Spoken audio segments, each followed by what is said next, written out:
Today we're going to talk about tethering the Sony A7 series camera.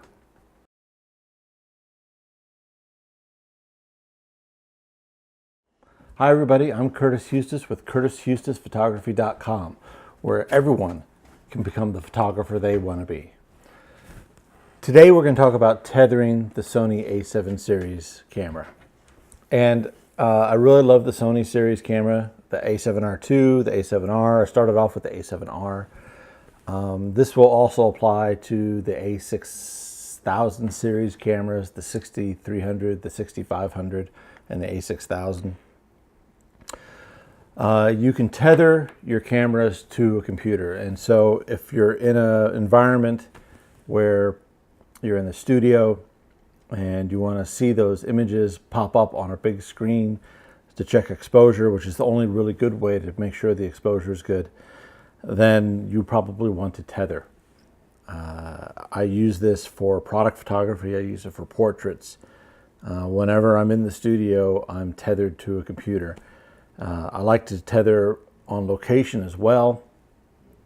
Sometimes it becomes cumbersome to do so, or you can't do it, but whenever possible, I always will tether to the computer. One of the reasons I tether to the computer, besides exposure, is that the A7R series or the A7r II only has one card slot. And so if there's a malfunction with the camera or that memory card, you could lose all your images to begin with. And if you're tethered, that's not really such a big issue. So when I tether, it goes straight to the computer, and then the computer actually is uploading to the cloud as a backup while I'm shooting. Typically, I will shoot on or tether to a Sony MacBook Air. The MacBook Air is a relatively low-powered computer compared to the PC that I use, but it's fine for tethering. It captures the photographs. I can see the exposure, if I'm overexposed, underexposed. I can see if I'm losing detail in the images and things like that, and it works just fine. I have used MacBook Pros in the past. Wacom has a new computer tablet out that might be really good for tethering. I haven't experimented with it.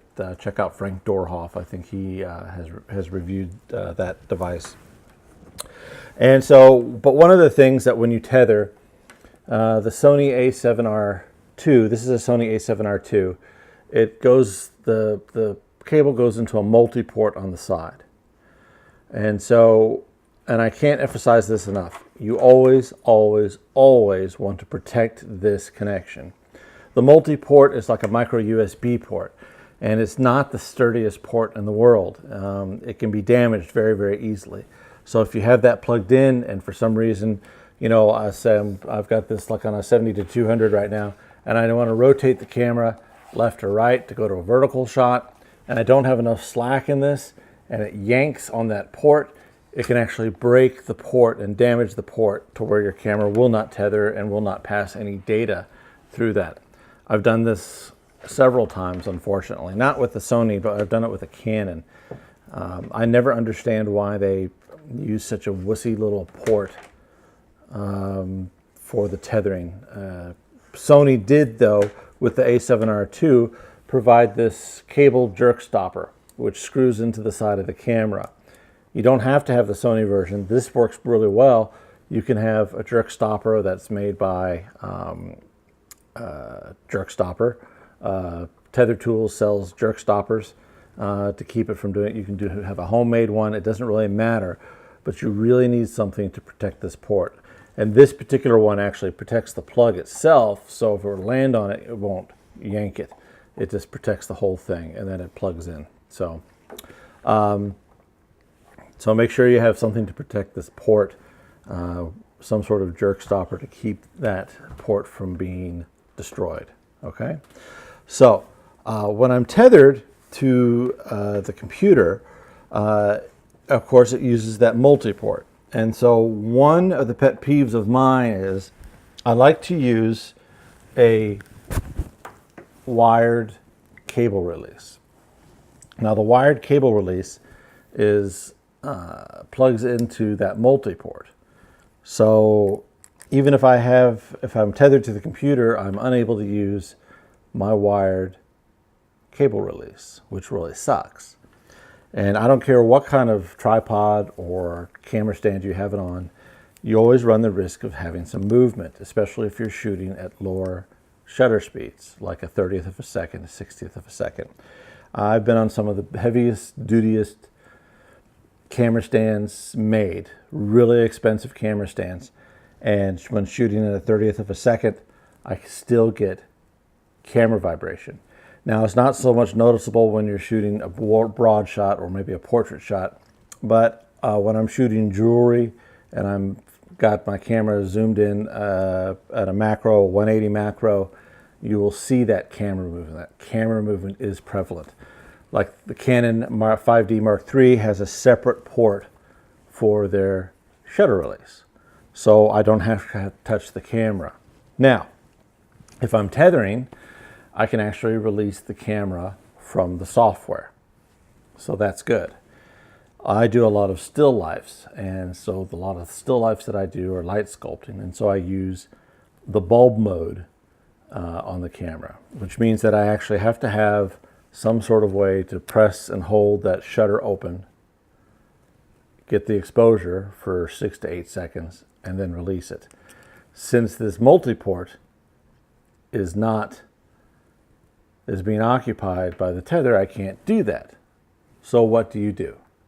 So what Sony has come up with, and what they have on most of their cameras, is an infrared release. And so Sony actually has a release that looks like this. Now this is actually made by another company. It's JJC release, and it works just fine. And the little red button at the top will release the shutter. So I don't have my camera on, but it'll release the shutter, and I can tell it to go and turn off and what have you. And then they also make a smaller one. This is just a release. I really don't need all these extra buttons. This is kind of like a remote control for other things too. It's a universal. So JJC makes this small one. It's just a 3-button release, and I can turn it on. You can hear it. Now it's on bulb mode, and then I press it again to release it. So it's very handy. Now, if you look at my Cambo Actus review, which I'll provide a link just below. The Cambo Actus is like a mini view camera designed with for mirrorless cameras. It's also designed for the Nikon and Canon bodies. Really, really a nice camera. I really like it because I can adjust my plane of focus and get things in focus. It, however, has bellows on it. And so the Sony A7R and the A7R II, the infrared remote port is up here. It's up here in this area. So when I'm activating it, there, it's open, and then I'm releasing it. This has to be in line of sight with this port. Well, the Cambo Actus has bellows that go around here and will block this port. So I'm sitting there having to hold it above it somewhere to try to get it to release. And that's a bit of annoyance, especially if I'm far away from the subject. It doesn't really work. Okay. So now we're going to actually plug the camera into the computer, and it's just connected by a USB port. If you have a USB 3.0, the faster the connection, of course, the faster the images will transfer. So I'm using Capture One version 10 to tether. You can use any software that you like. I can't say how the functionality of these different softwares will work. If Capture One 10 works really, really well, they have a partnership with Sony, so you can actually get a free version of Capture One software for your Sony. It comes with your Sony. So if you want a really high-powered RAW converter, I would really suggest Capture One. I get no money from Capture One whatsoever. This is just my personal preference. If you work in a professional environment, as like a freelance, if you walk into their studios, almost everybody's running Capture One. It's sort of an industry standard. So it's well worth the software to learn how to use and master. But as you see, I've connected to the the software. It's recognizing the camera. I am in bulb mode. It shows my f-stop, my ISO. So in an older version of Capture One, I was under the impression that if I released the shutter from Capture One, if I clicked and held the button, that I could use bulb mode. And bulb mode, again, is really only for my special circumstance because I'm doing still lifes and I'm exposing the subject piece by piece with a light bulb, with a flashlight. So I'm exposing anywhere from 6 to 15 seconds, maybe even longer, depending on what I'm shooting. And so I have to have that shutter open for when I shoot. So it's important for me to be able to use the bulb mode correctly. Since I can't use the wired remote, I have to use the infrared remote, okay? So, but if I could shoot from the software, I might be able to open and close by software. And ordinarily you'd have to be sitting at your desk, but in the past, with the old versions of Capture One, I could get a mouse, a Bluetooth mouse, cover up the bottom portion of it so it won't move, place the mouse over the capture button, and open and close the shutter just by pushing the mouse button and holding it in my hand, and not have to worry about moving the mouse around. So I'm going to try it right now. I'm going to press and hold. Nothing's happening with the camera, but if I release the button, it opens and closes the shutter. And this is no good because I want to keep it open. I can't double click it. It just wants to open and close. And so it doesn't give me the timed exposure that I need. So that's no good anymore. At least it's not really. So so the old way of doing it is probably no good now.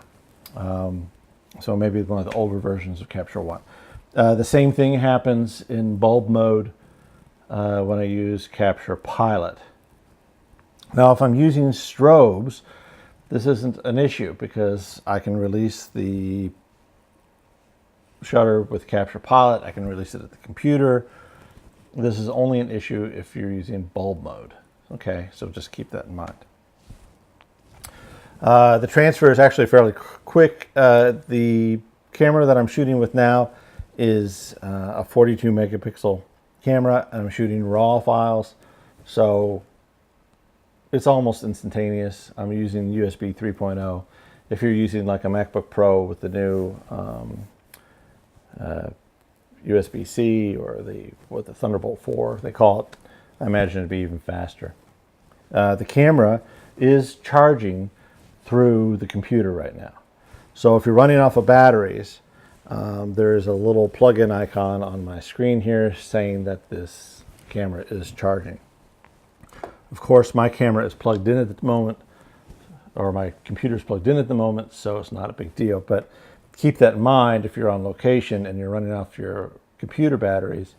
If the A7 is set to charge off of its PC connection or the multi-port connection, it's going to be drawing battery away from or power away from your computer. So you may want to turn that feature off.